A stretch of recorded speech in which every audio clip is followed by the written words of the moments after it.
பெண் வாக்காளர்களை திசை திருப்புவதற்காக விசிக மது ஒழிப்பு மாநாடு நடத்துகிறது என விமர்சித்த பாஜக மூத்த தலைவர் ராஜா, மது கடைகளை திறந்தவர்கள்தான் அதனை மூட வேண்டும் எனவும் தெரிவித்தார்.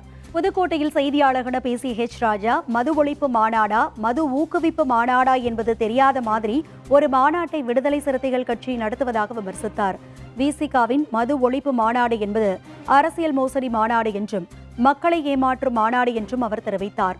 500 மதுபான கடைகளை மூடுவேன் என்று கூறிய திமுக அரசு 1000 தனியார் கிளப்புக்கு அனுமதி அளித்துள்ளது என்றும் கூறிய அவர், மது கடைகளை திறந்தவர்கள்தான் மது கடைகளை மூட வேண்டும், மத்திய அரசு மூடாது என்றும் கூறினார்.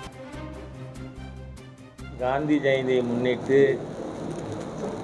எப்படியாவது தமிழகத்தில் குறிப்பாக பெண் வாக்காளர்களை கருத்திலே கொண்டு திசை திருப்புகின்ற விதமாக, குற்றவாளிகளை காப்பாற்றுகின்ற விதமாக ஒரு கட்சி தமிழ்நாட்டில் இன்னைக்கு மது ஒழிப்பு மாநாடா இல்லை மது விற்பனை ஊக்குவிப்பு மாநாடானே தெரியாத மாதிரி ஒரு மாநாடு நடத்துகிறார்கள். தமிழகத்தில் இருக்கின்ற திராவிட முன்னேற்ற கழக அரசு மது ஊக்குவிக்கும் அரசு.